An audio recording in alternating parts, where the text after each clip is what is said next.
हाँ जी, तो अभी तक हमने 5 चैप्टर्स करे थे, ठीक है। नहीं, मैंने बोला देखो, तुम्हें थोड़ी डाटा मैंने। ओह, हाँ जी, चैप्टर 6, अभी तक चैप्टर 5 तक हम लोगों ने माइक्रो इकोनॉमिक्स के एलिमेंट्स को डील किया था, हाँ या ना। माइक्रो इकोनॉमिक्स के कौन से elements? Demand, supply, production, revenue, cost, यही सब पढ़ा था। कंज्यूमर इक्विलिब्रियम, ये सब चीजें हमने पढ़ी थी। डिफरेंट फॉर्म्स ऑफ मार्केट, ये सारा क्या था? हमारा माइक्रो इकोनॉमिक्स का पार्ट था, जो हम शायद 11th में भी पढ़ते थे, हाँ या ना, पढ़ते ही थे। मेरे ख्याल से ओलिगोपोली वाला पार्ट 12th में था, बट वेराज बाकी सारा पार्ट हमने 11th में कवर कर लिया था, ठीक है। बट अब यहाँ से चैप्टर 6 हमारा पूरा का पूरा नेशनल इनकम, हमारी मैक्रो इकोनॉमिक का फर्स्ट चैप्टर। निहाल ने नहीं पढ़ा होगा नेशनल इनकम, नहीं पढ़ा। बाकी सबने तो पढ़ा होगा 12th में। इको का फर्स्ट चैप्टर होता था और 20 से 25 मार्क्स की वेटेज कैरी करता था। फिर भी वेटेज तो उतनी होती होगी ना, 20 से 25 मार्क्स की। एक न्यूमेरिकल पक्का आना ही आना है 10 मार्क्स का, बाकी उसके अलावा थ्योरी अलग आनी ही आनी है। हाँ 8, हाँ 8 जो मैक्सिमम नंबर, मतलब मैक्सिमम मार्क्स वाला जो क्वेश्चन होता था वो यही होता था, यही होता था, नहीं होता था।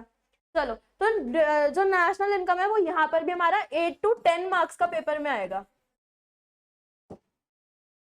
8 to 10 मार्क्स, 2 यूनिट्स हैं। पहला डिटर्मिनेशन ऑफ नेशनल इनकम, जो हम वही पढ़ेंगे जो सेम हमने 12th में पढ़ा था, कि हमारा जीडीपी क्या होता है, एनडीपी क्या होता है, एनएनपी क्या होता है, जीएनपी, ये सब चीजें, net factor income from abroad, सारे कॉन्सेप्ट्स। उसके बाद हमारी लिमिटेशंस, हमारा यूज, ये सब चीजें हम पढ़ेंगे इस यूनिट में। बाकी सेकेंड यूनिट जो होगी हमारी कीन्जियंस थ्योरी होगी, ठीक है, वो हम सेकेंड यूनिट में कंप्लीट करेंगे, यानी कि third class approx, second class तक हमारी फर्स्ट यूनिट खत्म हो जाएगी। क्लियर है नहीं है सबको? जब मैं बात करती हूँ नेशनल इनकम की, तो क्या होती है नेशनल इनकम? वो तो होती है, वैसे क्या होती है?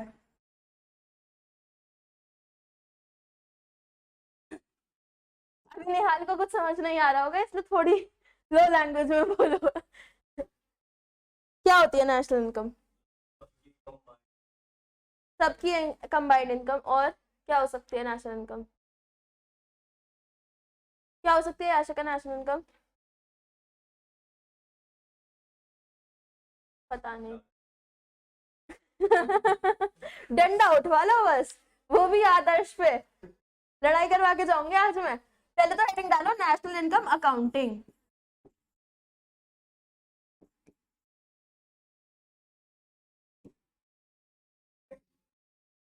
डांटूंगी नहीं, वो तो मैंने बोला ही था कि मैं डांटूंगी जिसका कंप्लीट नहीं होगा। ये चीज तो पहले से क्लियर थी, आज कोई नई चीज कोई है?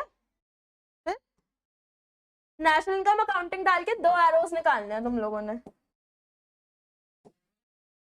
फ्लो चार्ट नहीं बनेगा, निकालो। पहले लिखो प्रोपाउंडेड बाय, 2 इंसान आएंगे फालतू में किन्स।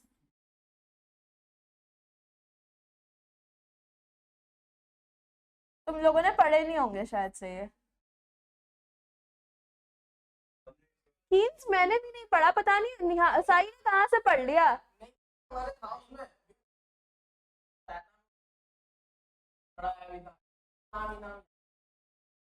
लिखो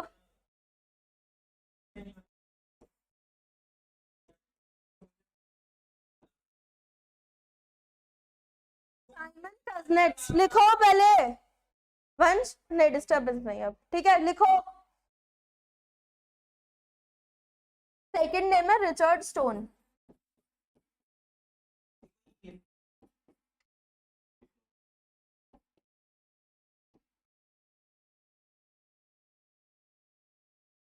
लिख लिया? ये दोनों ही हमारे थे Nobel prize winning economist.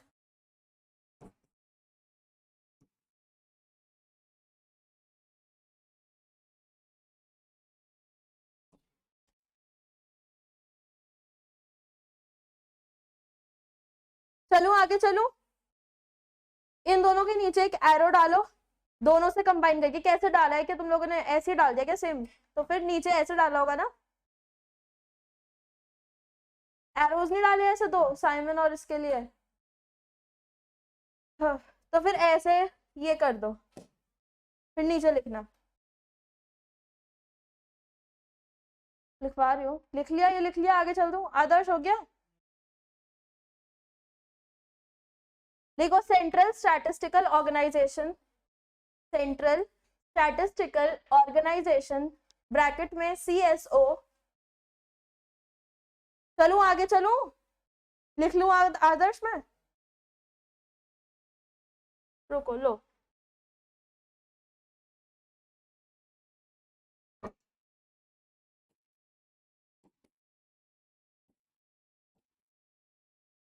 Central statistical organisation bracket में CSO, in ministry of statistics and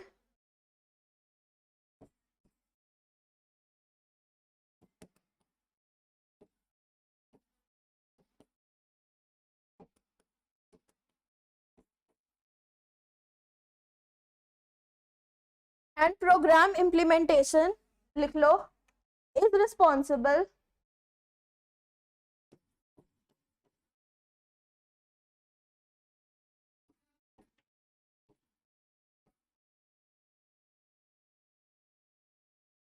इसमें भी शॉर्ट फॉर्म लिखनी है यहाँ पे, क्या हो गया, हाँ जी, ये अभी मैं बताऊंगी, पहले लिख लो, ये निकालनी एरो के लिए, हाँ दोनों के लिए, पूरे में कर्ली ब्रैकेट डाल के फिर ये लिखना है, अभी ये लिखना शुरू कर रहे हो तुम, लिखो MOS and P,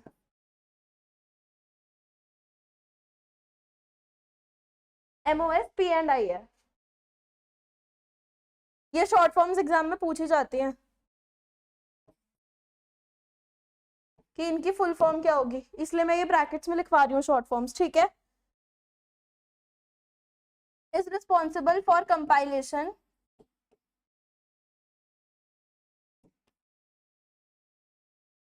यहाँ पर आएगा नहीं मेरे ख्याल से, MOS P और फिर आई है, जो शॉर्ट फॉर्म है, जो शॉर्ट फॉर्म है वो ऐसी लिखी हुई है बुक में,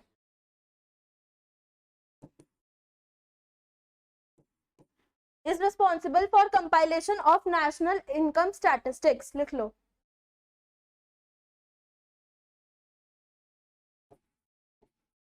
मैं NI लिख रही हूँ, ठीक है, तुम पूरा लिखना, नेशनल इनकम स्टैटिस्टिक्स, ये जो बात हो रही है ये सेंट्रल लेवल पर हो रही है, क्लियर है, यानी कि सेंट्रल लेवल पर जब मैं बात कर रही हूँ एट दी सेंट्रल लेवल, तो जो लोग compilation of national income statistics के लिए रिस्पॉन्सिबल होंगे वो दो ऑर्गेनाइजेशन होंगी, कौन सी, CSO एंड MSOP&I, क्लियर है, यानी कि सेंट्रल लेवल पे कितनी ऑर्गेनाइजेशन आ गई, दो ऑर्गेनाइजेशन, ये याद करनी है। अब डालो eight state level,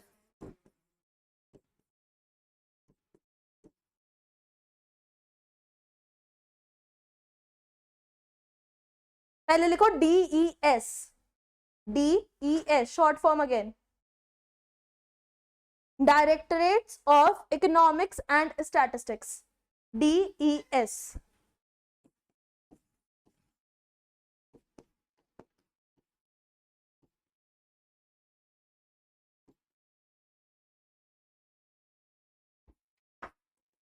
economics and statistics,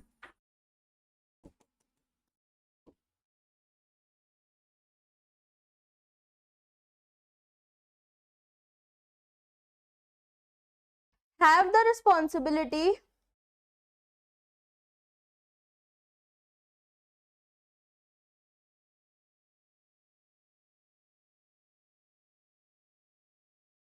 of,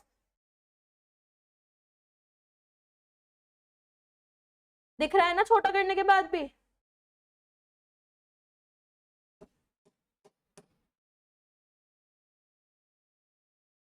लिख रही हूं मैं, कौन किसके लिए मैनेजेबल होगा,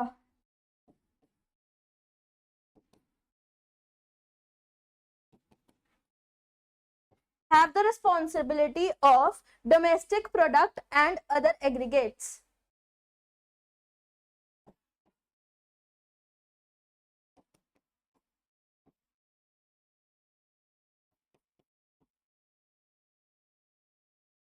लिख लिया।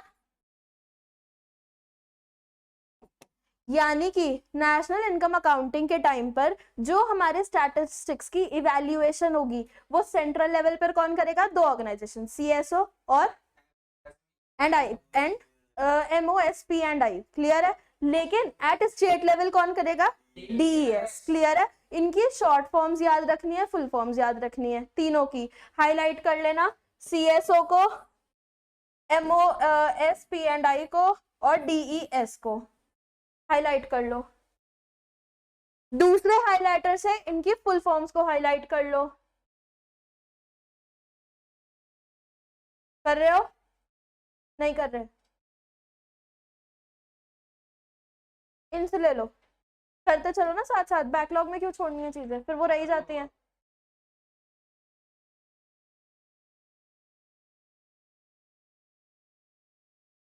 ये फेयर में हो रहा है या शिकायत रफ में? क्या हो गया? क्या हो गया? उसके मुंह पे बोलो, उसने तुम्हारी उतारी है आज, तुम भी उतार दो उसकी थोड़ी सी। मैं क्यों लड़ाई करवा रही हूँ? कान में बोल रहा है तुम्हारी बुराई आशिका उससे, मैंने बोला मुंह पे बोलो। क्या शर्म? क्यों छोड़ो? ये आशिका नहीं छोड़ेगी।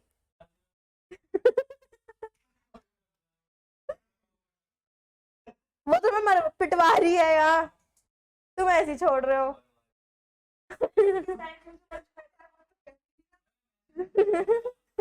उसने कान में बोला, निहाल के, वंश के नहीं, निहाल के।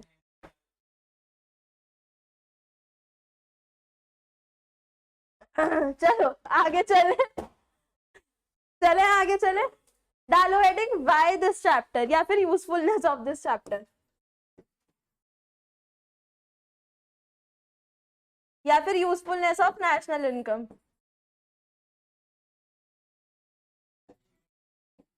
हाँ,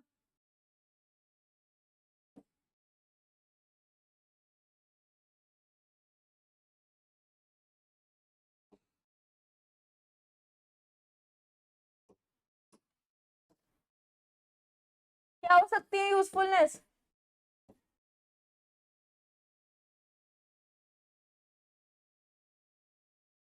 वाई अलग हेडिंग है, उसके नीचे डालना यूजफुलनेस ऑफ नेशनल इनकम, तुम ये मत डाल देना। बोला नहीं था, बोलते हुए तो तुम सुनते नहीं हो, तुम देखने में ध्यान रखते हो। बोला नहीं था वाई या फिर usefulness of this chapter, why this chapter, यही तो बोला था मैंने। हद है बिल्कुल, तुमने भी यही लिख दिया होगा। वाई, उसने सही लिखा है, वाई नेशनल इनकम। एरो क्या बनाया उसने? यूजफुलनेस की हेडिंग भी नहीं डाली। वो लिखती है, दोनों आगे के वो लिखते हैं जो मैं बोलती हूँ, जो मैं लिखती नहीं हूँ वो लोग वो नहीं लिखते ये लोग। तुम क्या देखते हो? पहले सुनूंगा फिर आराम से लिखूंगा सजा सजा के। ये गलती क्या? वो सुन सुन के लिख रहे हैं, तो लिखना क्यों बाय दिस चैप्टर या फिर यूजफुलनेस ऑफ दिस चैप्टर, या फिर ये चारों में से कोई भी एक चीज लिख लो या दो चीज लिख लो। लिख लो। क्या बोलूं अब मैं इसमें और? हाँ, क्या हो सकती है यूजफुलनेस नेशनल इनकम की? क्यों पढ़ते हैं हम नेशनल इनकम? जीडीपी। जीडीपी क्या होता है? निहाल को बता दो। ग्रोथ डोमेस्टिक, वैसे क्या होता है? फुल फॉर्म तो सबको पता है जीडीपी की, वो तो मेरे भाई बहन को भी पता होगी।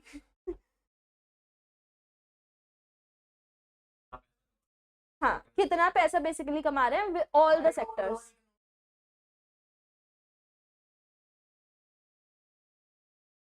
इतनी स्टडी भी कर रखी है, इतनी नहीं करी मैंने। चलो, इकोनॉमिक वेलफेयर और डेवलपमेंट, किस सेक्टर पे ज्यादा फोकस करना है? और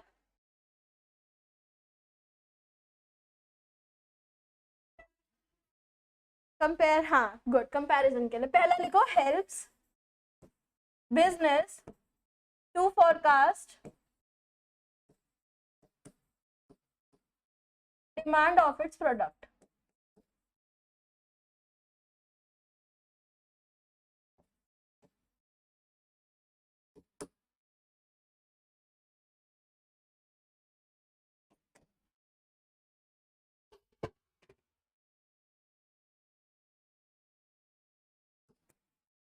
इट हेल्प्स गवर्नमेंट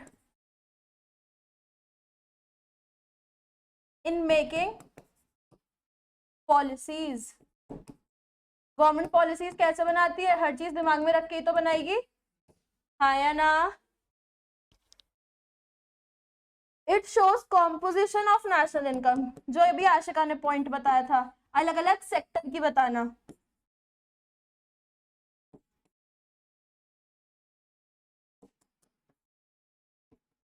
मैं जहां जहां एनआई लिख रही हूँ, तुम लोगों को क्या लिखना है, national income. Last point, international comparisons, most important, हाँ या ना।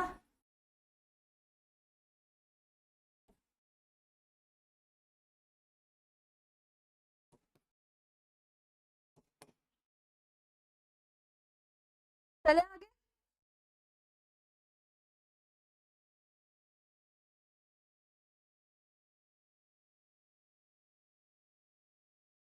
है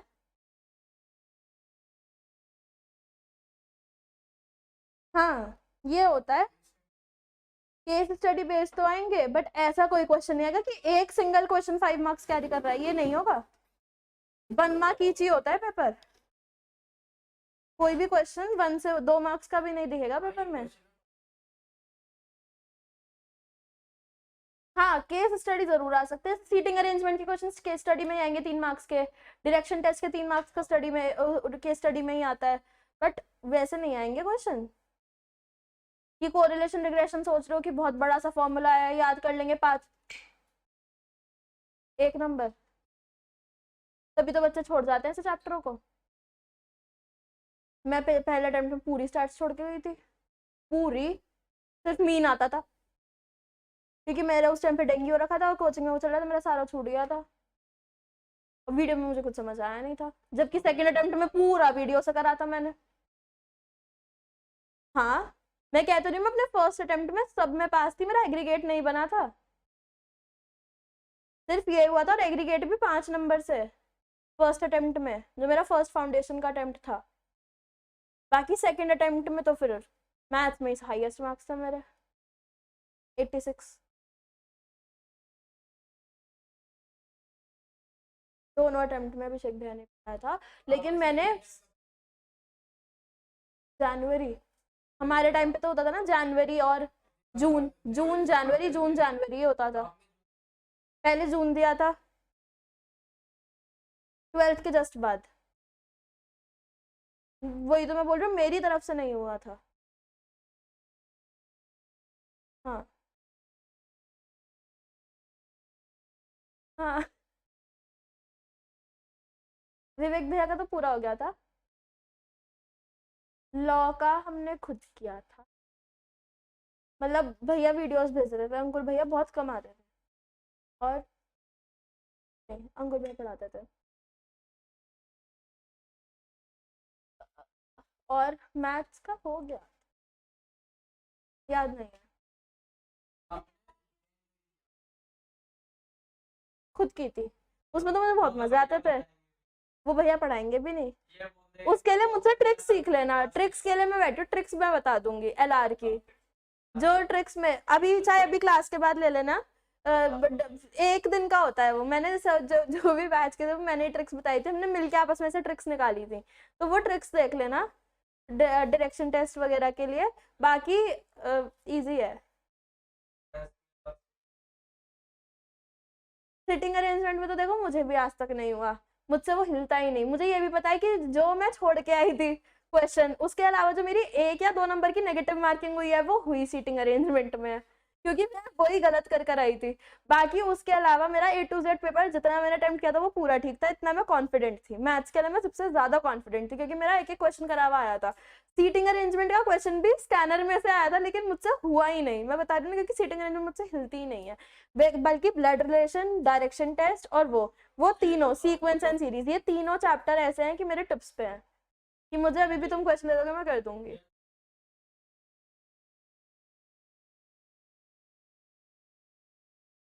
पेपर में एडिशनल वालों में से मुश्किल एक या 2 क्वेश्चन दिखते हैं, मैं बोला मैथ्स के लिए स्कैनर इज बेस्ट, अगर तुम बुक को छोड़ के सिर्फ स्कैनर करोगे बेस्ट है, बुक छोड़ दो स्कैनर पकड़ लो,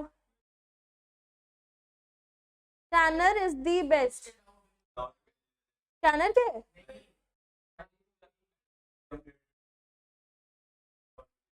क्यों, उनमें तो आते होंगे, एडिशनल में तो बहुत भर भर के डाउट्स आते हैं। बट एडिशनल क्वेश्चन ऐसा होता है, मैं बताती हूँ एडिशनल क्वेश्चन क्यों दे रखे होते हैं, वो इसलिए दे रखे होते हैं क्योंकि वो क्वेश्चन बहुत घूमे हुए होते हैं। अगर तुमने वो क्वेश्चन कर ले तो तुम्हें पेपर में कोई नहीं क्वेश्चन तोप लगेगा। एडिशनल क्वेश्चन इसलिए होते हैं, अगर तुम्हारा हाथ उन पे सेट है ना, यानी कि तुम कुछ भी उखाड़ सकते हो, क्योंकि एडिशनल क्वेश्चन जितने भी चैप्टर्स में, कुछ चैप्टर्स में तो है ही नहीं, और बाकी जिनमें भी हैं वो बेस्ट क्वेश्चन है। बुक पूछी थी वंश, इन लोगों से बुक पूछी थी मेरी वाली, ले ली, मिल गई, मेरी नहीं है ये मेरी नहीं है, मेरी नमन के पास है या फिर नहीं, वंश, वंश के पास है।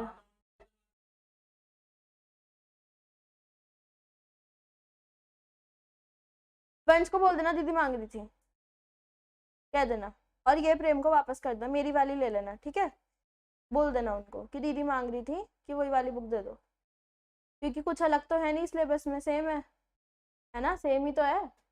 कोई नया चैप्टर ऐड हुआ है क्या मैथ्स में, हुआ है कोई नया चैप्टर नहीं हाल ऐड, या हटा है कुछ, हटा तो कुछ होगा ही नहीं, हुआ होगा तो नया ऐड हुआ होगा।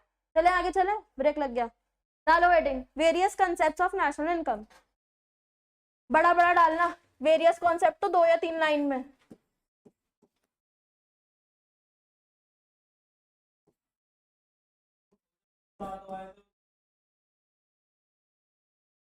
पिटेगा वो, क्योंकि मैं जिसको भी अपनी बुक देती, तुम लोगों को भी रजिस्टर दिया, मैंने क्या बोला, वापस कर देना, जितना यूज करना है करो, बट वापस कर देना। मैं किसी को भी बुक्स ऐसे नहीं, क्योंकि मैं खुद ही नहीं बेचती, मेरा आधा बेड भर गया है बुक से, इसी बात पे मैंने 11th का 9th से मैंने कोई बुक अपनी रद्दी में नहीं बेची है, ना कोई रजिस्टर ना कोई कॉपी, कोई भी, स्पेशली सीए की तो एक भी नहीं फेंकी। क्यों, क्योंकि मुझे वो डालनी है फोटो जब सीए बन जाऊंगी कि इतनी बुक्स पढ़ी हैं सीए बनने के लिए। नहीं, 9th और 10th की तो मैंने अपने उससे रख रखी है, क्योंकि मैं पहले ट्यूशंस पढ़ाती थी ना, तो वो काम आते थे, ऐसे नोटबुक्स काम आती थी, इसीलिए। बट सीए की तो मैं देती ही नहीं, मेरे को इतने दोस्त मांगते मेरे, मैं उन्हें ही नहीं देती।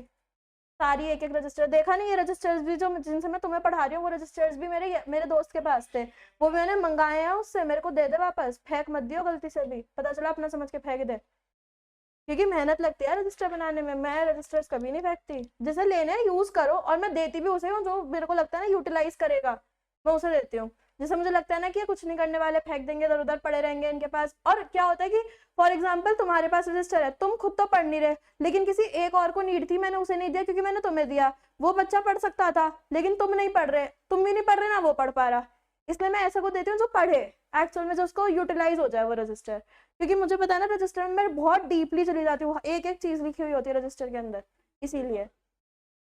देखा होगा मैं हिंदी में भी, भैया जो बोलते हैं ना, वो हिंदी में एज इट इज लिखती चली जाती हूँ मैं।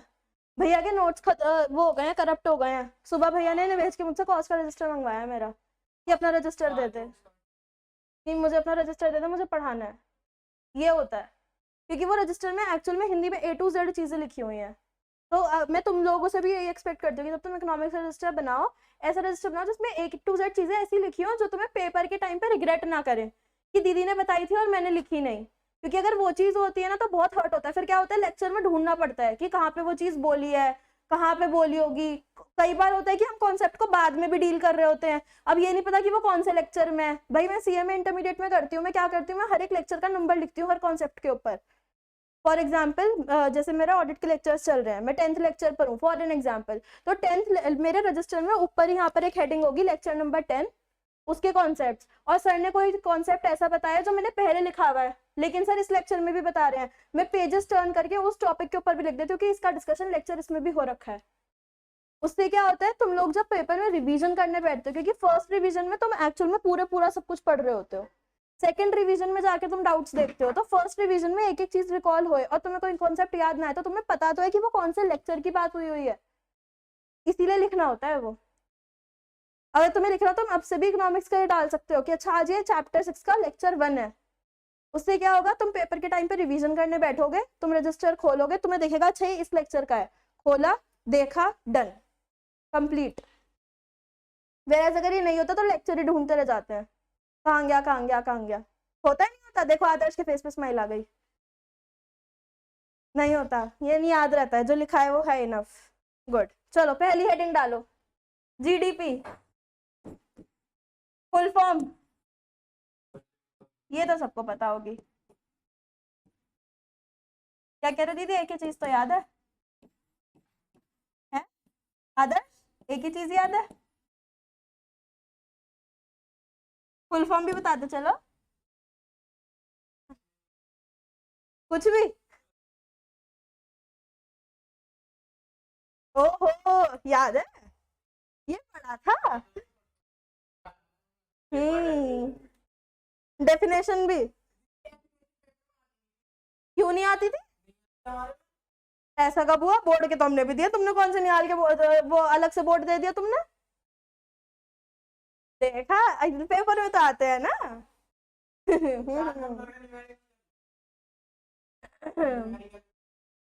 चलो, ग्रॉस डोमेस्टिक प्रोडक्ट क्या होता है बताओ, टोटल प्रोडक्ट जीडीपी में, जीडीपी होता है कि जीडीपी में टोटल प्रोडक्शन कितना हुआ है, टोटल कॉस्ट, कॉस्ट कैसे जीडीपी हो जाएगी, कॉस्ट तो लागत होती है, जीडीपी में कैसे पैसा हो जाएगा,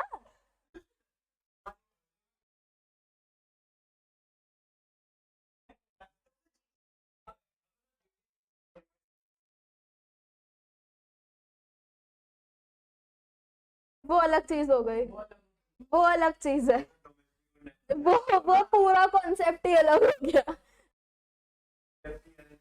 डालो डेफिनेशन, नहीं आता तुम लोगों को कुछ भी। It is the money value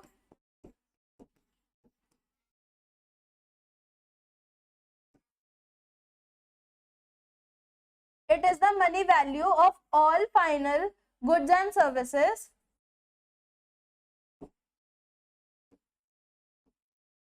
सबने नए पेज से स्टार्ट किया ये, good, all final goods and services produced in a country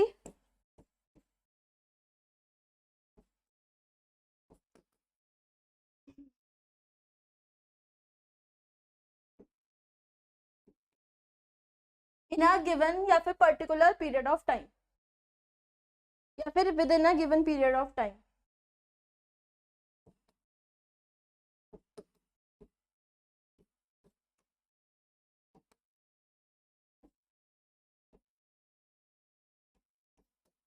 example, ये मैं तुम्हें समझाने के लिए लिख रही हूँ, ये कोई कंट्री है एग्जाम्पल के लिए, ठीक है, और यहाँ पे सिर्फ और सिर्फ मैं कहती हूँ कि बॉटल्स बनती हैं, ठीक है, सिर्फ बॉटल्स बनती हैं, और यहाँ पे हम टोटल 10 बॉटल्स बना पा रहे हैं, और एक बॉटल का प्राइस जो है वो 100 रुपीज है, तो जीडीपी कितनी हुई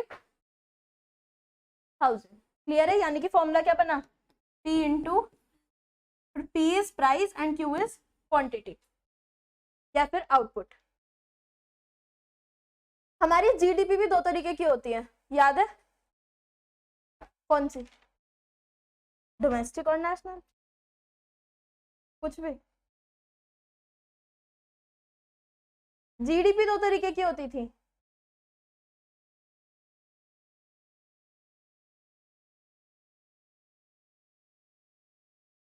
कुछ कुछ तो कह सकते हैं, रियल जीडीपी और नॉमिनल जीडीपी, याद आया, निहाल समझ में आ रहा है,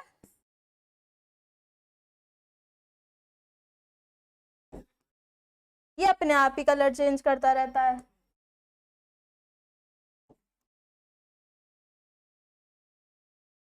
कुछ भी निकाल लो, कौन सा डिफरेंस में लिखा हुआ है, नेशनल और डोमेस्टिक देखना है मुझे, इस जीडीपी में नेशनल और डोमेस्टिक कहाँ लिखा हुआ है, हो ही नहीं सकता, हो ही नहीं सकता, मैं कह रही हूँ ना, दिखाना,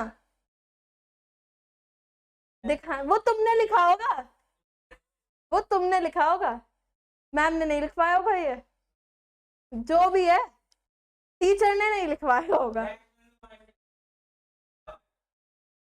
यही होती है, रियल और नॉमिनली होती है, और इसमें नेशनल और डोमेस्टिक आता ही नहीं है, कॉन्सेप्ट ही नहीं है। डिफरेंस होगा, डिफरेंस है।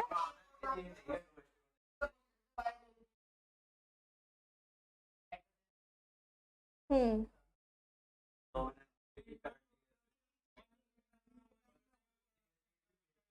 लिखो nominal GDP is equal to GDP at कौन सा, मार्केट या बेस, पक्का याद है, चल एट मार्केट प्राइस।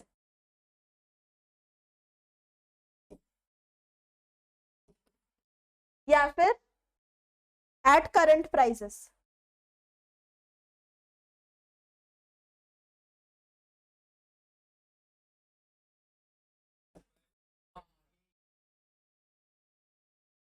और यहाँ होती है जीडीपी एट कांस्टेंट प्राइस, और कांस्टेंट प्राइस को हम बोलते हैं बेस ईयर प्राइस।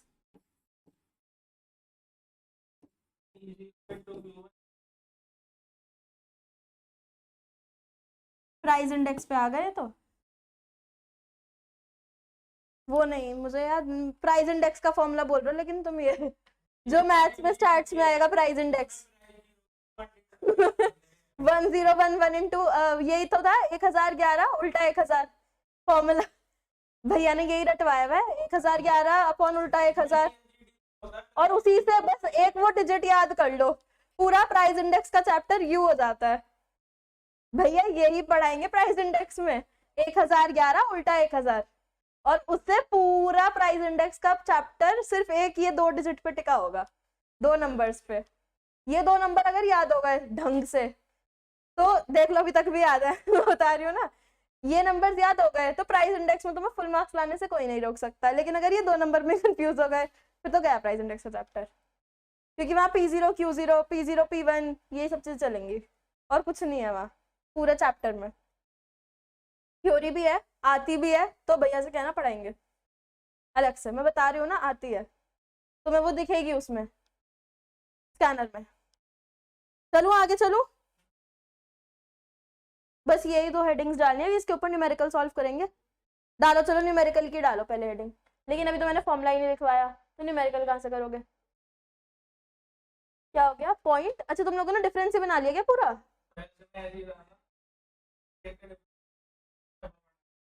यार मैंने पता है ये कभी ढंग से पढ़ा ही नहीं, पेपर में मेरे में ऑप्शनल में आया था, मैंने छोड़ दिया था ये रियल जीडीपी और नॉमिनल, ये मेरे अटेम्प्ट में, मेरा मैक्रो इको का पेपर, तुमसे 2 साल बड़ा हो गया वो इको का पेपर मेरा, कोविड के टाइम पे। हाँ हाँ सीयूईटी तो था यार, 2 साल पहले हो गया ना। नहीं उसका भी मेरे बाद है, निहाल का मेरे बाद है, निहाल के बाद, निहाल का मेरे बाद था, निहाल का उसके साथ था ना तुम लोगों का, ये जो आए थे खुशी दुबे और इन सबके साथ का था ना तुम्हारा, पता नहीं। हाँ दिशा तो मुझसे बहुत छोटी है,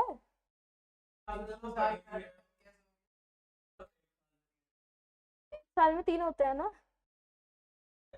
तुम अटेम्प्ट को साल में क्यों काउंट करके चल रहे हो, अरे हद हो गई यार। ओह शिट, ओह हो,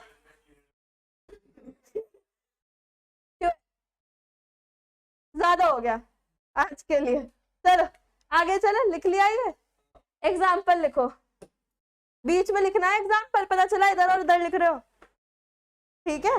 निहाल, निहाल को पता है बेस ईयर क्या होता है, देखो एक होता है करंट ईयर, करंट ईयर है जो अभी चल रहा है, ठीक है, उसके अकॉर्डिंग मैं जीडीपी निकाल रही हूँ, क्लियर है। लेकिन एक होता है कि मैंने पहले किसी पास्ट ईयर को बेस ईयर मान लिया, यानी कि पास्ट ईयर के प्राइस से जीडीपी निकाली, उसको बोलते हैं कि उस ईयर के अकॉर्डिंग मेरी जीडीपी क्या होती है। अगर आज की क्वांटिटी की बात करूं उसे बोलते हैं रियल जीडीपी, क्लियर है। यानी कि रियल जीडीपी होगा किसी भी पास्ट एक ईयर को बेस ईयर मान लो, उसका प्राइस लो और आज की क्वांटिटी लेके उन दोनों को मल्टीप्लाई करो, वो होती है रियल जीडीपी। क्लियर है? वेयर नॉमिनल क्या होगी?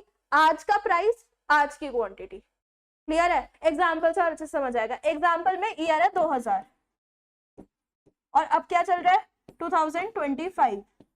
ठीक है, प्राइस में एग्जाम्पल उस टाइम पे प्राइस था 10 रुपए और अब प्राइस है 40 rupees. Example, imaginary figures. Clear है? वेराज अगर मैं बात करूं क्वांटिटी की, पहले मैंने बोला कि मेरी जो क्वांटिटी थी वो फॉर एग्जाम्पल थी 50, एग्जाम्पल 50, और अब जो मेरी क्वांटिटी है वो एग्जाम्पल है, मैंने कम कर दिया, अब मेरी क्वांटिटी हो गई है कुछ ना कुछ करके, अब कह सकते हैं 5 हो गई कि मैं 5 यूनिट्स प्रोड्यूस कर रही हूँ। इमेजिनरी फिगर्स अगेन, करोड़ में भी हो सकता है चीज, बिलियंस में भी हो सकती है। ठीक है, अब मेरे को बताओ कि मेरी जो नॉमिनल जीडीपी होगी वो क्या होगी? नॉमिनल क्या होगी? नॉमिनल जीडीपी क्या होगी? नॉमिनल जीडीपी क्या होगी? नॉमिनल क्या होता है? Current 200, 40 into 5। क्लियर है? मैंने बोला कि अब मेरी रियल जीडीपी क्या होगी? हाउ? ये क्लियर है? यानी कि प्राइस तो लिया मैंने कौन सा? बेस ईयर का, लेकिन क्वांटिटी कौन सी ली? अभी की। क्लियर है? यानी कि मेरा क्या आंसर आएगा? 50। क्लियर है? चलो अब आगे। अब हेडिंग डालो जीडीपी डिफ्लेटर। जीडीपी डिफ्लेटर क्या होता है? याद है किसी को? नहीं है? डेफिनेशन नहीं, क्या होता है? फॉर्मूला में छोड़ो, क्या होता क्या है?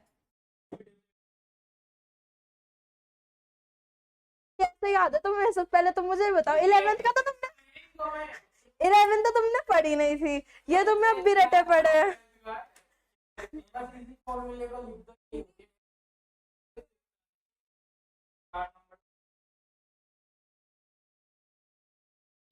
क्या हुआ? 50 का है? मैंने क्या पूछा? रियल जीडीपी क्या है? करंट ईयर की क्वांटिटी, बेस ईयर का प्राइस। करंट ईयर की क्वांटिटी, बेस ईयर का प्राइस। नहीं आया समझ? नहीं आया? रियल जीडीपी क्या होती है? जीडीपी एट कांस्टेंट प्राइस, या फिर मैं क्या बोल सकती हूँ, एट बेस प्राइस। हाँ या ना? बेस का प्राइस कौन सा है? जो मैंने ईयर पहले का ले रखा है, कौन सा है? 2000 वाला ईयर है। प्राइस क्या है उस टाइम? 10 रुपए। लेकिन आज मैं कितनी यूनिट्स प्रोड्यूस कर रही हूँ? 5 रुपए। यानी कि उस ईयर के अकॉर्डिंग मेरी आज जीडीपी क्या होगी? 50। समझ में आया? नहीं आया? आ गया? हाँ, जीडीपी डिफ्लेटर क्या होता है? या पानी है किसी के पास? है? ठंडा है?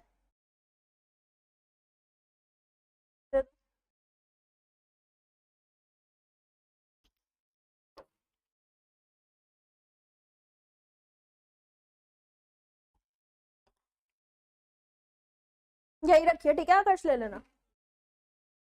हाँ, क्या होता है जीडीपी डिफ्लेटर? फॉर्मूला तो हमें वंश ने बता दिया। ये एक यूजफुल मेजर होता है जिससे हम क्या मेजर कर सकते हैं? इन्फ्लेशन।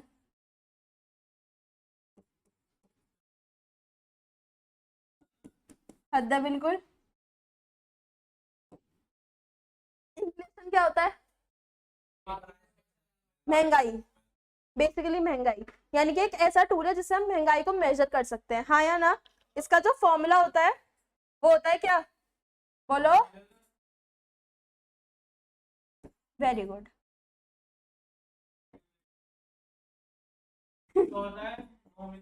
ये सब सिलेबस में नहीं है, ये सिलेबस में नहीं है। फॉर्मूला शीट निकाल लो, उस पर साथ के साथ फॉर्मूलेस लिखते चलो, रजिस्टर में भी और फॉर्मूला शीट पे भी, दोनों जगह लिखते चलो। मंगाइए मैंने A4 साइज शीट सबसे, कौन नहीं लाया? नहीं लाया निहाल? नहीं लाई आशिका? वो लिख लेगी घर जाके। उससे कैसे निकालोगे? क्या?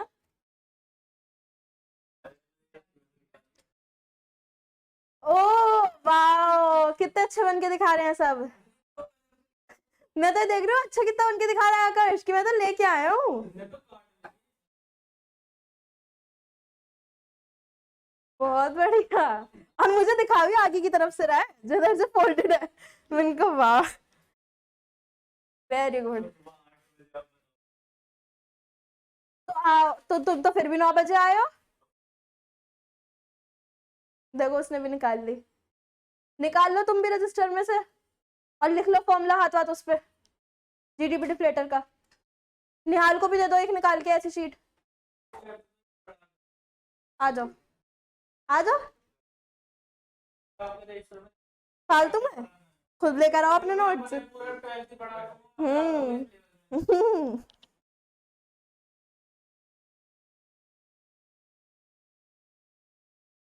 नहीं अभी तक तो और नहीं आया, यही है बस, P/Q जीडीपी का। देखिए निहाल को शीट, ले लो निहाल। शर्म आ रही है फिर। ओह, सोयाबीन का दूध, सोयाबीन का मिल्क भी होता है?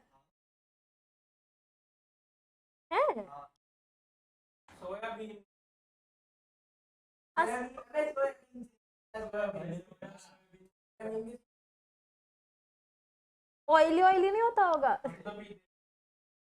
हाँ, नहीं, मैं नमस्ते इंडिया का पीती हूँ।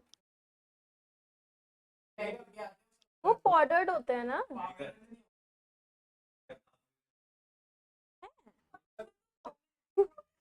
हाँ हाँ।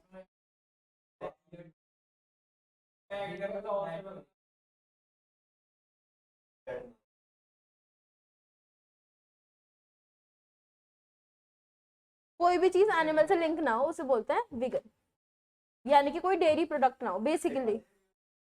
नहीं, जो भी एनिमल्स प्रोड्यूस करते हैं वो चीज नहीं खाते, सिर्फ प्लांट बेस्ड। तो तुम इतने वीगन हो, मतलब तुम हो। नहीं यार, मैं बिना पनीर के नहीं रह सकती, मैं बिना पनीर के नहीं।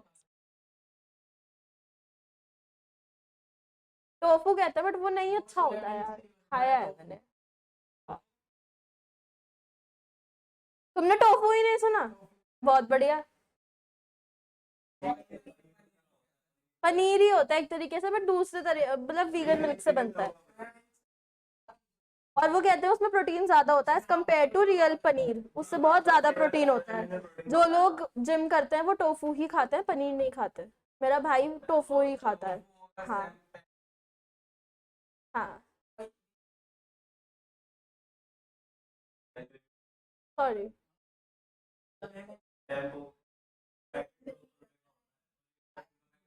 तो यानी तुम सोयाबीन को बो दोगे तो उसका प्लांट उग जाएगा। सीड पहले मैं भी मैंने कहा फिर तो ऑयल निकलेगा ना।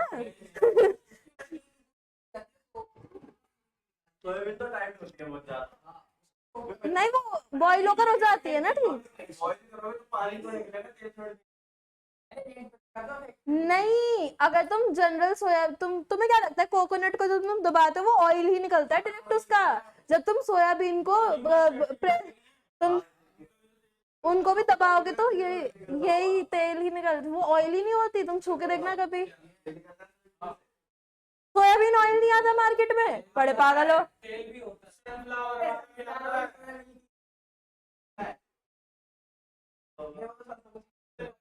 सनफ्लावर ऑयल अलग है, मस्टर्ड ऑयल अलग है और सोयाबीन ऑयल अलग है। तीनों अलग है, तो तुम तो तीनों को जोड़ रहे हो साथ। और दूसरा एक और आता है ना वो जो रिफाइंड ऑयल अलग होता है। हाँ ये चारों अलग तरीके के ऑयल है, वो ही होता है रिफाइंड ऑयल।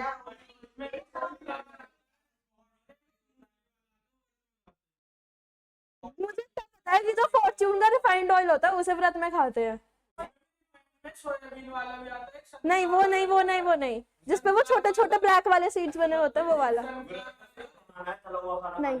हाँ नहीं मैं नहीं खाती, मैं जो है वो चीला बनवा लेती हूँ पहले, ये खूटू का जो चीला होता है वो मैं नवरात्रों में जरूर बनवाती हूँ एक बार।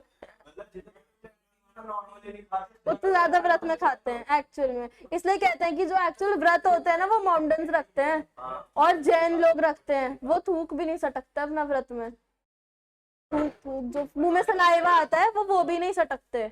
और ऐसे जैन्स में भी यही होता है, जो जैन लोग होते हैं उनके साथ भी उनका भी यही होता है, उनका भी 1 या 1.5 महीने का होता है ऐसे कुछ फास्ट का सिनेरियो।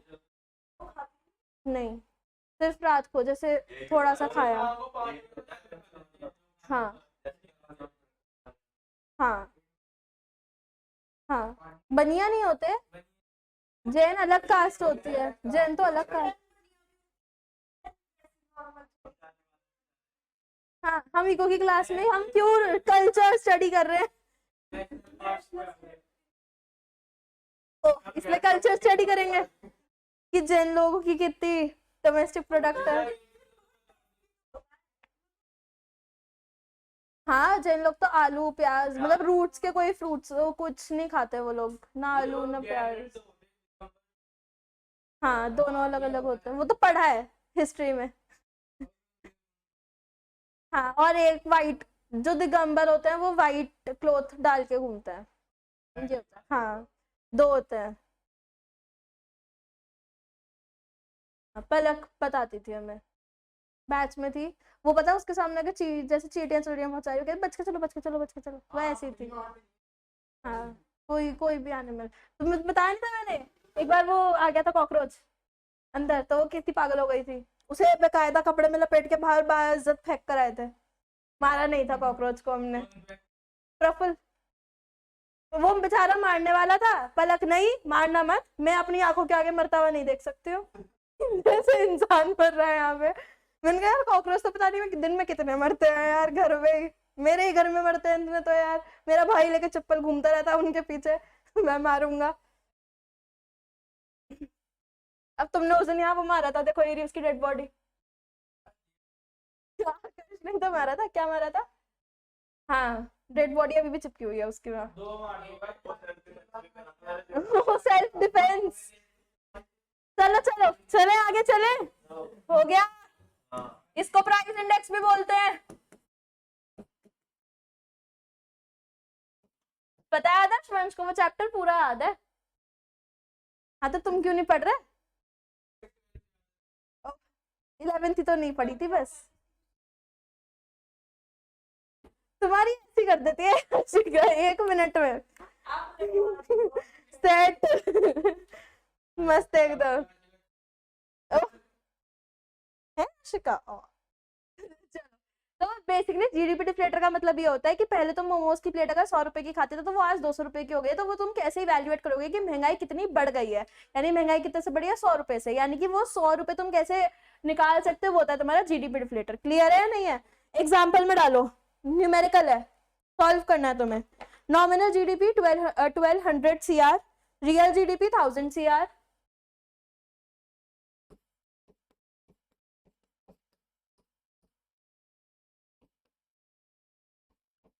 बताओ कितना होगा प्राइस इंडेक्स।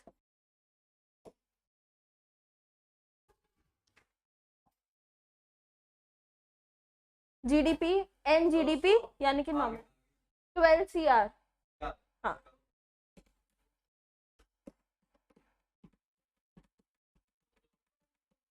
120 आ गया। सेकंड डालो, real GDP 540 450, real GDP 450, nominal price index 120, nominal GDP dash, price index 120,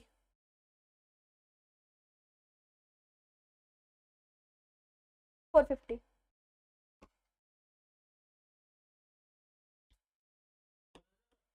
1000।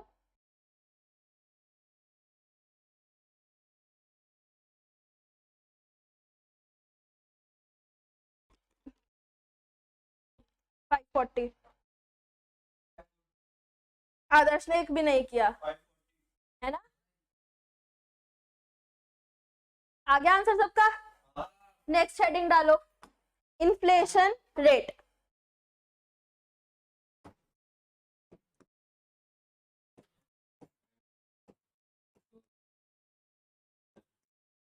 जो हमारा इन्फ्लेशन रेट होगा वो हमेशा सेकंड ईयर से स्टार्ट होगा या नहीं होगा?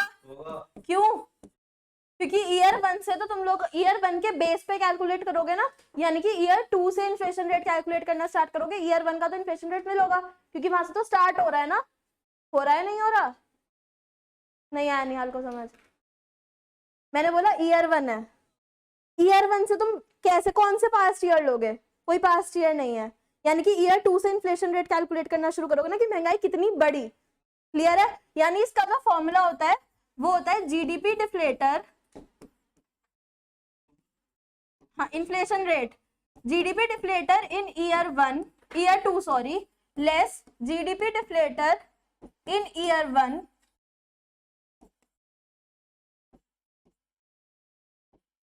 Whole upon GDP deflator year 1।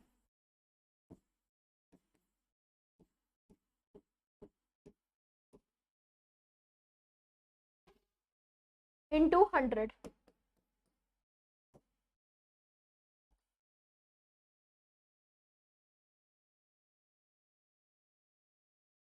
Example डालो न्यूमेरिकल। फॉर्मूला हाथ वक्त फॉर्मूला शीट में लिखते हुए चल रहे हो नहीं चल रहे हो? नहीं चल रहे हैं, चल रहे हैं, वेरी गुड। 2024 का जीडीपी डिफ्लेटर है 150। उतार के न्यूमेरिकल करना है, मैं ये कह रही हूँ। 2024 जीडीपी डिफ्लेटर है 150। 2025 जीडीपी डिफ्लेटर है 165। निकालो आंसर।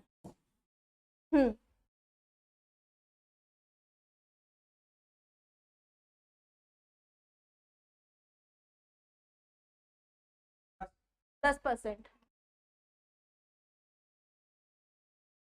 चलूं आगे? फॉर्मूला लिख लो हाथ फॉर्मूला शीट पे फटाफट से। नेक्स्ट हेडिंग डालो, depreciation.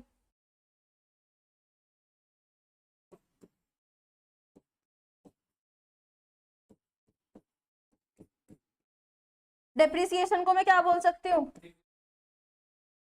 Decrease in the value of asset या फिर कंजम्पशन फिक्स्ड एसेट।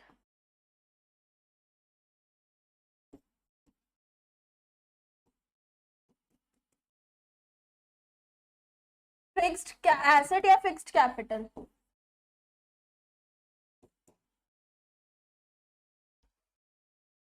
और इसका जो बेसिक फॉर्मूला है वो क्या होता है? Gross minus net.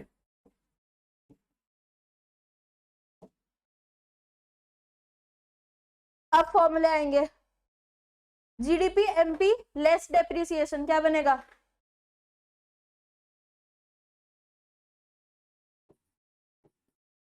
Less depreciation क्या बनेगा? NDP MP. निहाल ये होता है gross domestic product at market price. Clear है? इसमें से मैंने डेप्रिसिएशन माइनस किया, मैंने यहाँ क्या लिखवाया है? ग्रॉस माइनस नेट, यानी कि जी माइनस एन। हाँ या ना? यानी कि जी में से सिर्फ डेप्रिसिएशन हटाना है। डेप्रिसिएशन का फर्क क्या एमपी पे पड़ेगा? नहीं। क्या डोमेस्टिक प्रोडक्ट पे पड़ेगा? नहीं। किस पे पड़ेगा? ग्रॉस पे। यानी कि ग्रॉस में से जब मैं डेप्रिसिएशन लगाऊंगी तो क्या बनेगा? NDP MP. क्लियर हो गया?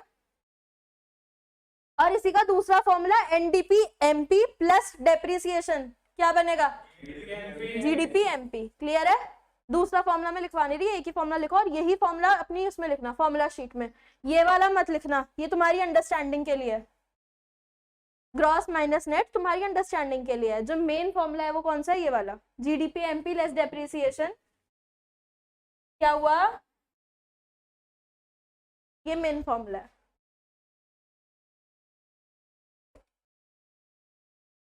Next heading, NFIA. Full form net factor income from abroad. चलूं आगे, चलूं आगे, बोलते ही नहीं है।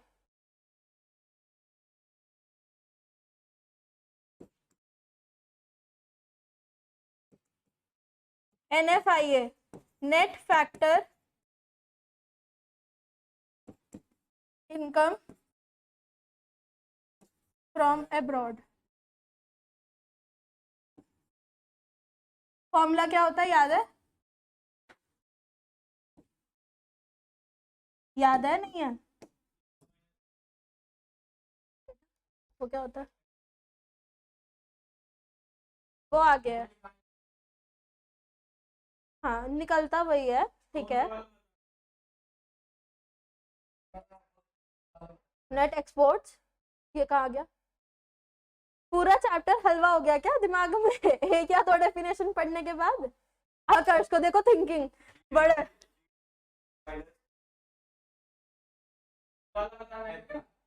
ये तो मुझे ही नहीं याद, मैं तुमसे क्या पूछूंगी।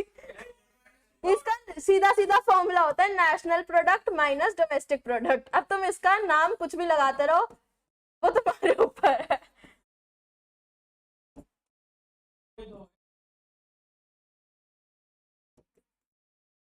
एक्सपोर्ट इंपोर्ट नहीं होता है यहाँ पे, वो अलग होता है। नेट एक्सपोर्ट अलग चीज है, नेट एक्सपोर्ट अलग चीज है, ये अलग चीज है। अब तुम्हें इनसे एरोस निकालने हैं। अब तुम देख लेना नेशनल प्रोडक्ट के लिए इधर एरो और डोमेस्टिक प्रोडक्ट के लिए इधर एरो, कि तुम कैसे लिख रहे हो इन चीजों को। जो हमारा नेशनल प्रोडक्ट होता है ना, वो रेजिडेंट बेस्ड होता है। मतलब जो हमारे लोग बाहर रहने गए और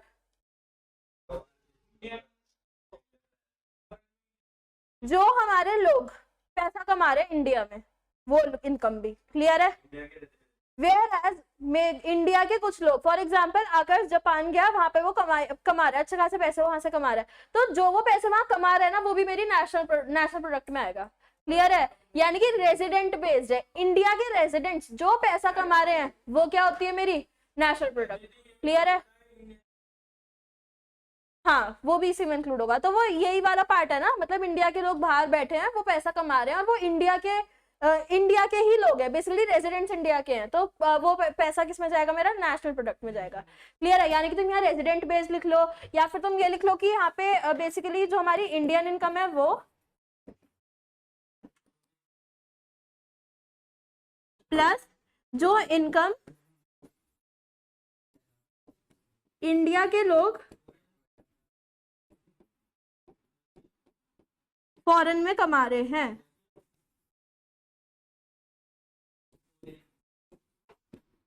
क्या हो गया?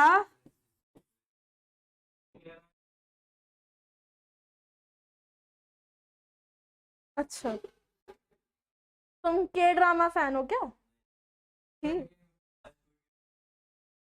के ड्रामा नहीं हुआ वो, के ड्रामा तो बहुत ही गंदे होते हैं, सारे मीठे मीठे होते हैं।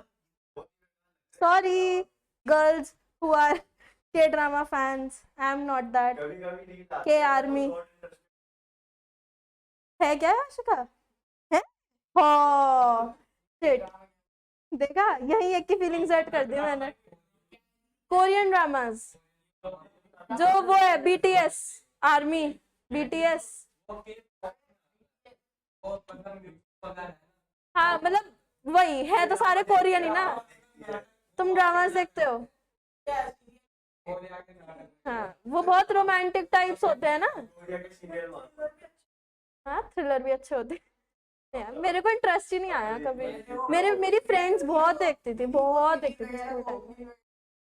हाँ पता नहीं, मैं नहीं देखती। मैं हॉलीवुड में ही बहुत एक दो देखी है, स्क्विड गेम देखी है, बट मैं हॉलीवुड की इतनी कोई फैन नहीं हूँ। नाम से ही बुरी सी लग रही है। और स्क्विड गेम भी पता है मैंने कैसे देखी थी, मेरे फर्स्ट सीजन में अपने भाई, मैं नानी के घर रहने गई हुई थी उस टाइम पे, मैंने भाई के साथ देखी थी, भाई ने ही दिखाई थी। जब से मेरे को लगा और अभी तक मैंने सीजन 3 देखा नहीं है, एक एपिसोड भी मेरा कंप्लीट नहीं हुआ सीजन 3 का। नहीं अभी मत दो, देखूंगी, लेकिन इंटरेस्ट नहीं आ रहा जितना 1 और 2 में इंटरेस्ट बिल्डअप हुआ था ना, अपना 3 में इंटरेस्ट बिल्डअप नहीं है। मतलब जो डायरेक्टर है ना उसने नेटफ्लिक्स पे जो फर्स्ट सीजन था वही अच्छा था, अच्छा था, सेकंड भी बुरा सा था, बाकी सारे नेटफ्लिक्स, बाकी थर्ड पता नहीं, थर्ड में एंड हो गया, थर्ड में एंड हो गई, थर्ड में एंड हो गई या फोर्थ भी आएगा, एंड हो गई, पता चल गया उसे। स्क्विड गेम जो ओरिजिनल खत्म हो चुके पर नहीं, वैसे ये इसे पता चल गया जो ये था किम जोंग उंग जो भी था, बुरा सा नाम, नहीं वो तो प्रेसिडेंट है ना कोरिया का, जो 456 प्लेयर था उसे पता चल गया कि वो 001 वाला ही था, चल गया, नहीं कहाँ पता चला था, नहीं पता चला था। चलो चलो चलो, हो गया हो गया हो गया, आ रहे हो गया हो गया, चले बस यहाँ पे नो ज्योग्राफी है, बस। डोमेस्टिक प्रोडक्ट क्या होता है, ये ज्योग्राफिकल बेस्ड है, ज्योग्राफिकल बेस्ड है, टेरिटरी बेस्ड है, टेरिटरी बेस्ड का मतलब, टेरिटरी बेस्ड का मतलब अगर ये फॉर एग्जांपल इंडिया है, ठीक है मैंने बुरा सा मैप बनाया, इंडिया अफ्रीका का बन गया है ये एग्जांपल इंडिया का ये मैप है, तो जो इंडिया की टेरिटरी के अंदर अंदर की जो इनकम है वो सारी मेरी किस में आएगी, डोमेस्टिक में, क्लियर है। अब एक क्वेश्चन, मस्त क्वेश्चन मैं पूछती हूँ, कोई बाहर का बंदा है यूएस बेस्ड, वो इंडिया में पैसे कमा के जा रहा है, कहाँ आएगा, पक्का, क्यों, क्योंकि इंडिया की टेरिटरी के अंदर है, यानी कि फॉरेन के लोग अगर इंडिया में पैसे कमा के जाएंगे तो वो पैसा भी क्या होगा, मेरा डोमेस्टिक प्रोडक्ट में काउंट होगा। दोनों समझ में आ गए, नहीं आए, पक्का क्लियर है, सबको क्लियर है, वंश पढ़ नहीं रहा फिर भी उसे क्लियर है, चलो आगे, लिख लिया सबने इतना। नेक्स्ट डालो हेडिंग एनएफआईए का दूसरा फॉर्मूला, ये फॉर्मूला शीट में भी लिखना, अभी तो बच रहा है, नहीं तुम्हारे सिलेबस में 12th से तो बहुत कम है, बहुत कम है 12th से। कितनी डेफिनेशंस हो गई टोटल, 12 डेफिनेशंस पढ़नी है हमें, कितनी डेफिनेशंस हो गई, जीडीपी डिफ्लेटर को भी इंक्लूड करना, इन्फ्लेशन रेट को भी इंक्लूड करना, चौथी चल रही है, पांचवी चल रही होगी, पांचवी चल रही है, टोटल 12 है, जिसमें 2-3 तो बहुत छोटी छोटी है।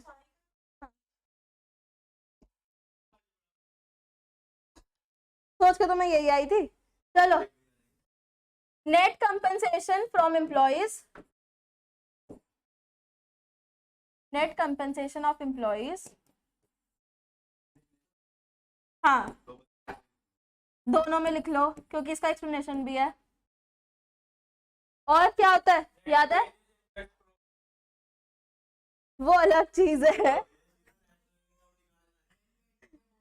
नेट इनकम लिखो फ्रॉम प्रॉपर्टी एंड एंटरप्रेन्योरशिप,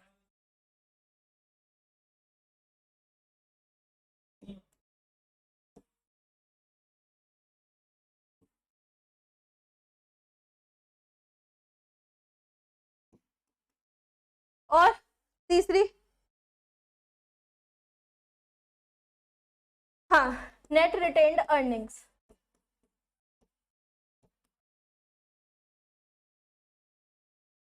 तीनों में नेट को हाईलाइट कर दो, नेट नेट नेट,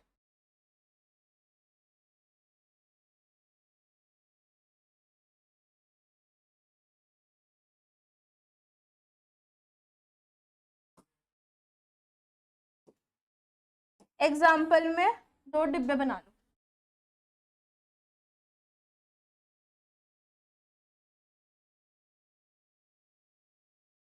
ये हो गई मेरी इंडिया, यहाँ पे कोई भी कंट्री जो तुम्हें अच्छी लगती है वो लिख लो, जो तुम्हारा मन करे। मैंने इमेजिनरी लिख दिया, नॉर्थ कोरिया लिख लिया। पेन चेंज कर लो।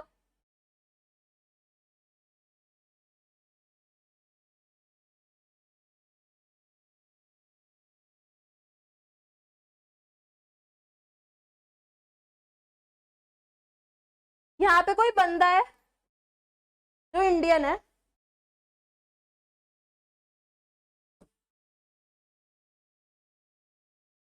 हाँ यहाँ कोई है जो इंडियन है, ठीक है, वो फॉर एग्जाम्पल एम्प्लॉयड है और वो 1,000 रुपए कमा रहे हैं।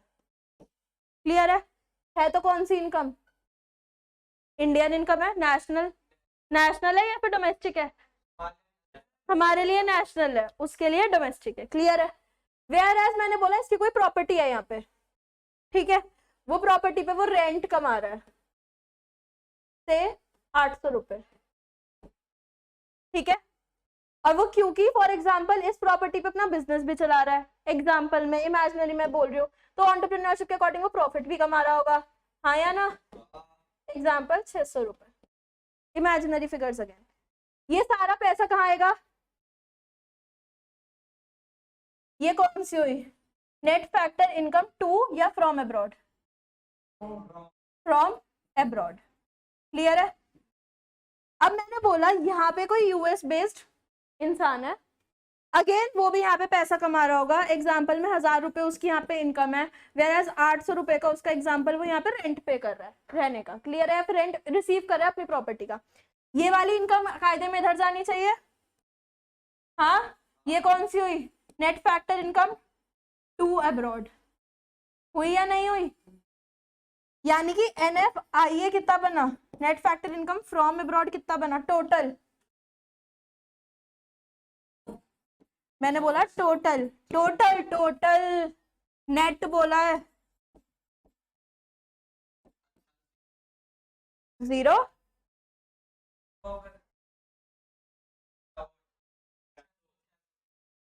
इसलिए यहाँ पे क्यों लिखा है नेट? क्योंकि फ्रॉम -2 आता है। क्लियर है? लिखना है, एक्सप्लेन करना है, कर लो अपने रजिस्टर में। लिख रहे हो या चलूं आगे?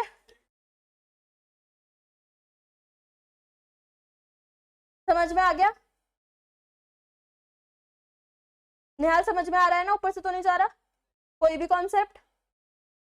नेक्स्ट हेडिंग डालो, net indirect taxes. 7th definition होगी या 6th होगी? 6th।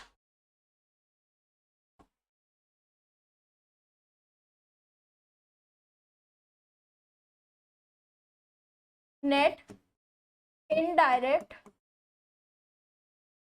देखो अकाउंट्स में और टैक्सेशन के अकॉर्डिंग के टैक्स बहुत अलग होते हैं, और नेशनल इनकम के अकॉर्डिंग के टैक्सेस बहुत अलग तरीके से दिखाई देंगे। क्लियर है? यानी कि यहाँ पे टैक्स और अकाउंट्स मत घुसेड़ना ये पढ़ते हुए, और यही चीज इकोनॉमिक्स में 12th में भी होती है नहीं होती है? इसका फॉर्मूला होता है market price less factor cost.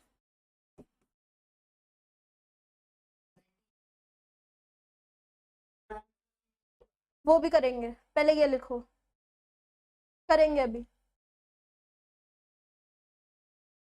Factor cost मतलब लागत, हाँ या ना? मार्केट प्राइस यानी कि कितने में मैं बेच रही हूँ, सेलिंग प्राइस एक तरीके से, हाँ या ना? कॉस्ट का मतलब होता है लागत, फैक्टर कॉस्ट का मतलब कौन सा होता है? यानी कि फैक्टर्स ऑफ प्रोडक्शन को यूज करने वाली लागत। क्लियर है? यानी फैक्टर्स ऑफ प्रोडक्शन वाली लागत कौन सी होती थी? रेंट, वेजेस, सैलरी और profit, interest. Rent, interest, salary या फिर वेजेस, और साथ में हमारा प्रॉफिट। मैं फैक्टर्स की बात कर रही हूँ, फैक्टर कॉस्ट। फैक्टर कॉस्ट का मतलब है फैक्टर्स ऑफ प्रोडक्शन से आने वाली कॉस्ट। फैक्टर्स ऑफ प्रोडक्शन 4 पढ़े थे, लैंड, लेबर, कैपिटल, एंटरप्रेन्योर, यही पढ़े थे, और इन चारों से 4 तरीके की कॉस्ट निकलती थी। कौन कौन सी? रेंट, इंटरेस्ट, वेजेस या सैलरी और प्रॉफिट। क्लियर है? यानी कि वो चारों लागत मेरी कौन सी बनेंगी? मेरी फैक्टर कॉस्ट। क्लियर है? अब मैंने बोला फॉर एग्जाम्पल ये चारों ही लागत मिला के मेरी आ रही थी एग्जाम्पल से 10 रुपए, क्लियर है? इसमें मेरा रेंट भी इंक्लूडेड है, लेबर भी, और मेरा क्या नाम है कैपिटल इंटरेस्ट भी, और मेरा प्रॉफिट भी। क्लियर है? मैंने बोला कि अब मेरी फैक्ट्री पर आते हैं गवर्नमेंट के लोग बोलते हैं कि हमें भी हमारा हिस्सा चाहिए, वो उनका टैक्स बनता है नहीं बनता। गवर्नमेंट मुझसे एग्जाम्पल में ले गई 2 रुपए, यानी कि कायदे में मेरा मार्केट प्राइस कितना बनेगा, 12 रुपए। हाँ या ना? फॉर्मूला दिख गया इसी में होता हुआ, factor cost plus taxes is equal to market price, यही ऊपर दिख रहा होगा कहीं ना कहीं। हाँ या ना? अब कई बार गवर्नमेंट कहती है कि टैक्स तो तुम दे दो, मुझे टैक्स तो तुम दे दो, बदले में मुझे सब्सिडी भी ले लो। गवर्नमेंट को दया आ गई, गवर्नमेंट को तुम्हारा काम अच्छा लग गया, गवर्नमेंट ने बोला कि तुम मुझसे पैसे लो, थोड़ा पैसा मेरा भी इन्वेस्ट कर लो अपने बिजनेस में। क्लियर है? वो फ्री होता है हमारे लिए, तो वो डोनेशन हो गया ना, एक तरीके से ग्रांट हो गई हमारे लिए। तो जो सब्सिडीज होती हैं उसका फॉर्मूला जो जो उसके अकॉर्डिंग मेरा नेट इनडायरेक्ट टैक्स का फॉर्मूला बनता है, वो बनता है कि इनडायरेक्ट टैक्सेस लेस सब्सिडीज।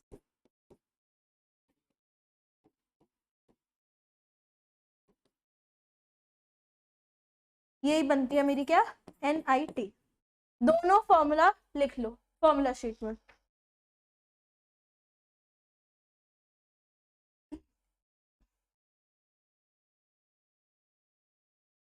इसी से अब तुम मुझे एक चीज और बताना, पहले ये लिख लो। हम्म।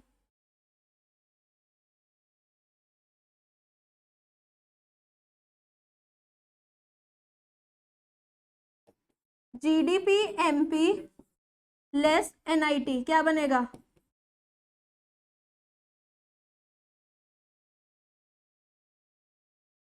NIT का इफेक्ट किस पे पड़ता है, ग्रॉस नेट पे या MPFC पे?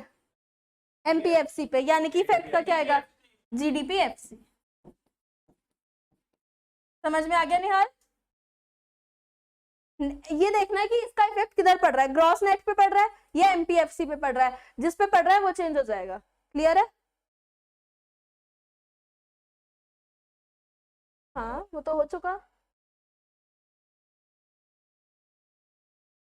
वो डोमेस्टिक प्रोडक्ट नेशनल प्रोडक्ट ही रहने दो, कंफ्यूजन हो जाएगी और कुछ नहीं होगा, क्योंकि इनकी एप्लीकेशन कुछ है नहीं, क्वेश्चन आएंगे नहीं न्यूमेरिकल बेस्ड, तो फायदा नहीं है इतना डीप में जाने का, इसलिए मैं ऊपर ऊपर से करा रही हूँ ये सब चीजें। नेक्स्ट हेडिंग डालो, डोमेस्टिक इनकम क्या होती है, नाम क्या होता है दूसरा, NDP GDP NNP NDP FC या MP? MP पता नहीं, MP FC पता नहीं, FC होता है NDP FC। डाल दो हेडिंग 7th। हाँ डोमेस्टिक इनकम,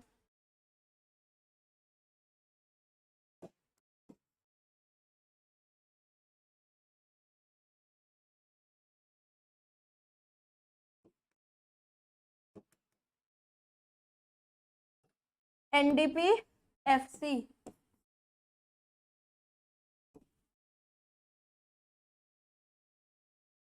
इसका नाम पूरा लिखो, net domestic product at factor cost. ये AC की आवाज आ रही थी तेज, क्या हो गया?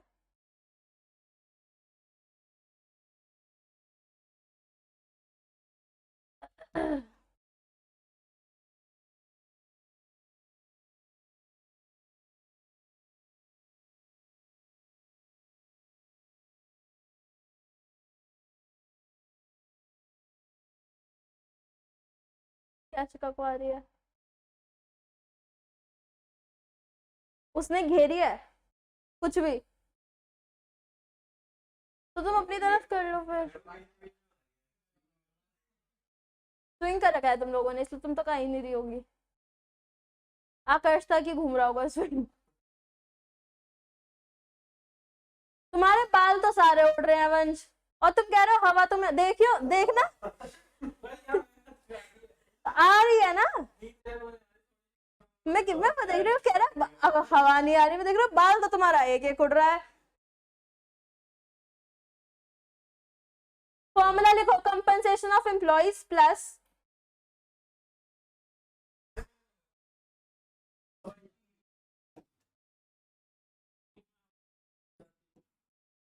वो तो वोल्टेज की वजह से होता है,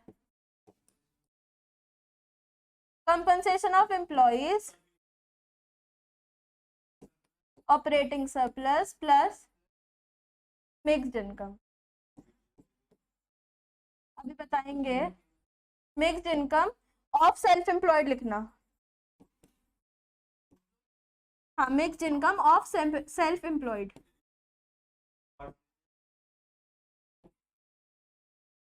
ऐसे लिखना कि तुम एरोस निकाल लो।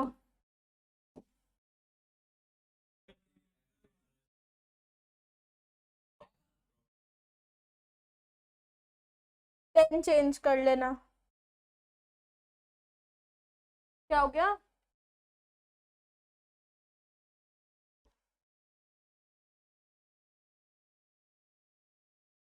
पेपर में नहीं आएगा?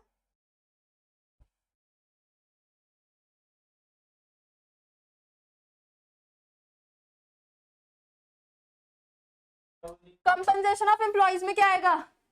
जो बेसिकली एक एम्प्लॉयर एम्प्लॉय को देता है,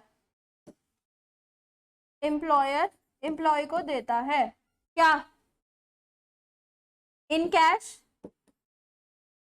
ठीक है। सेकंड इन काइंड, और जो भी हमारे प्रोविडेंट फंड्स होते हैं वो कैश में ही आएगा। प्रोविडेंट फंड होते हैं नहीं होते? क्या होते हैं? और वर्कमैन कंपनसेशन रिजर्व और ग्रेच्युटी और पेंशन और कुकर,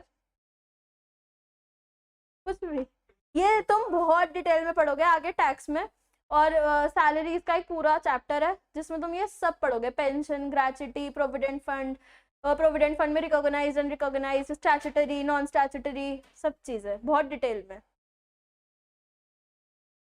कैसे हो गई?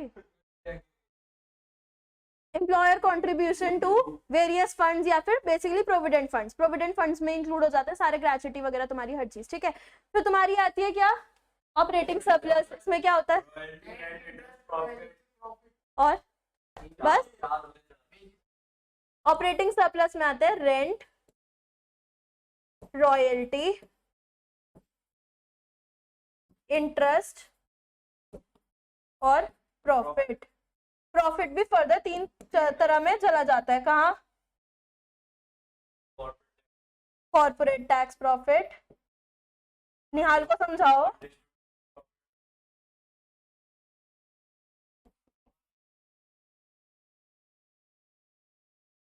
कुछ भी वंश, कुछ भी।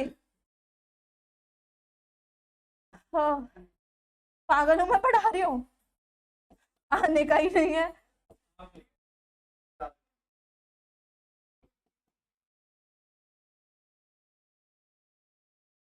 देखो, ऑपरेटिंग सरप्लस में आते हैं निहाल हमारे रेंट, रॉयल्टी, इंटरेस्ट और प्रॉफिट। प्रॉफिट में से कुछ पार्ट जो होगा वो तो तुम टैक्स भर दोगे, ठीक है। कुछ होगा तो तुम डिविडेंड बांट दोगे अपने शेयर, जो जितने भी तुम्हारे शेयर होल्डर्स होंगे। वेराज जो बचा हुआ होगा वो प्रॉफिट यहाँ पे काउंट होगा, क्लियर है। यानी कि अनडिस्ट्रीब्यूटेड प्रॉफिट वो अलग पार्ट का होगा, यानी कि नेट रिटेन अर्निंग्स हमारा वो पार्ट बन जाएंगी।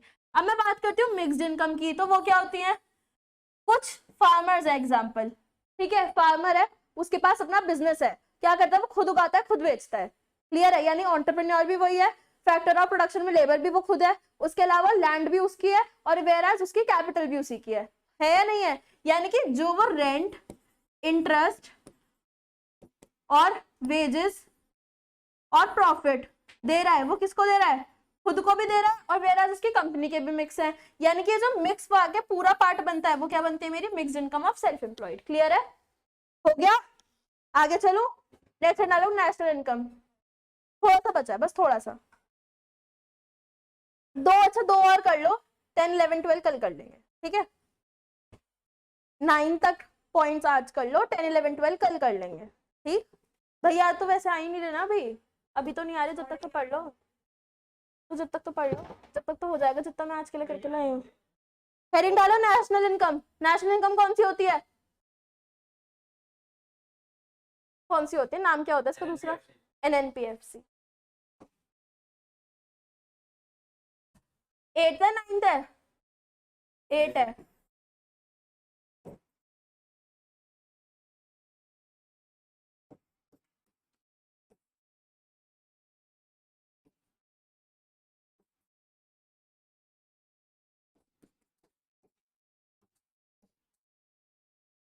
फॉर्मूला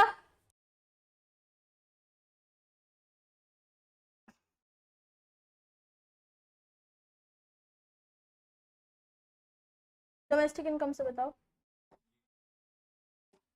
डोमेस्टिक इनकम एनडीपीएफसी से।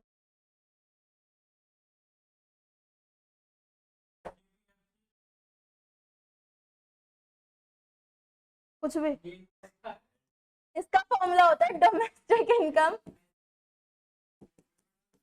मोटा मोटा फॉर्मूला लिखवा लो, डोमेस्टिक इनकम प्लस एनएफआई है,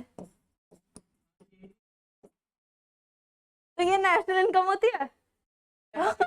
और डोमेस्टिक इनकम कौन सी होती है, एनडीपीएफसी। फॉर्मूला कौन सा लिखोगे, एनडीपीएफसी प्लस एनएफआई है, ठीक है। नेक्स्ट हेडिंग डालो, पर कैपिटा इनकम।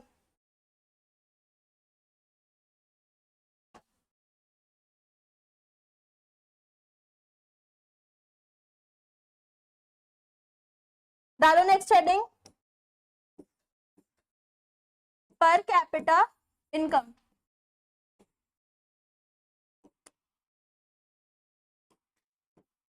क्या होती है, क्या होती है पर कैपिटा इनकम, क्या होती है, पर पर्सन के अकॉर्डिंग आउटपुट, उसको बोलते हैं पर कैपिटा इनकम, यानी कि कंट्री की इकोनॉमिक आउटपुट पर पर्सन। फॉर्मूला क्या बनेगा, एवरेज इनकम, वो क्यों निकालेंगे, सोचो फॉर्मूला क्या बनेगा, number of employees, number of person, population. नीचे का तो पता चल गया, ऊपर कौन सी आएगी, जीडीपी आएगी, एनडीपी आएगी, सोच लो, सोच लो, मैं गलत भी बोल सकते हो। एनडीपी आ सकती है, जीडीपी भी आ सकती है, एनडीपी आनी चाहिए, पहले तो जीडीपी आनी चाहिए थी। देखा, एक वर्ड बोलते हो तुम अपने डिसीजन से हट जाते हो, जीडीपी अपॉन टोटल पॉपुलेशन।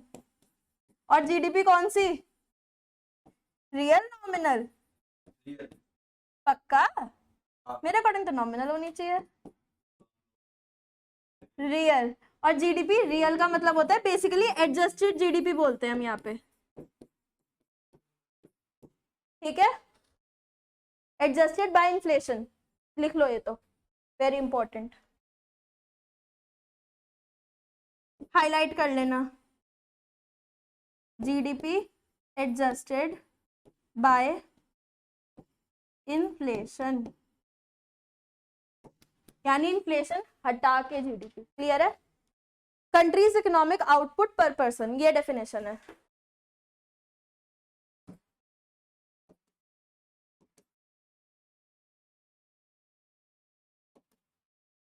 करा दूं एक डेफिनेशन और,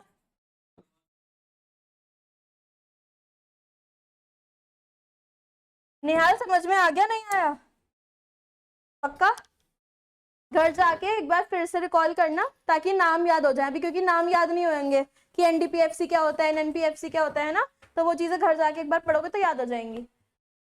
सबको समझ में आया, हमारी जो मोटी मोटी डेफिनेशंस थी वो यही थी, बाकी 3 डेफिनेशंस और बची हैं, प्राइवेट इनकम, पर्सनल इनकम और डिस्पोजेबल इनकम, वो हम कल पढ़ेंगे। फॉर्मूला वगैरह उसमें कुछ नहीं है, उसमें कंप्लीट थ्योरी है कि प्राइवेट इनकम क्या होती है, पर्सनल इनकम क्या होती है और डिस्पोजेबल इनकम क्या होती है।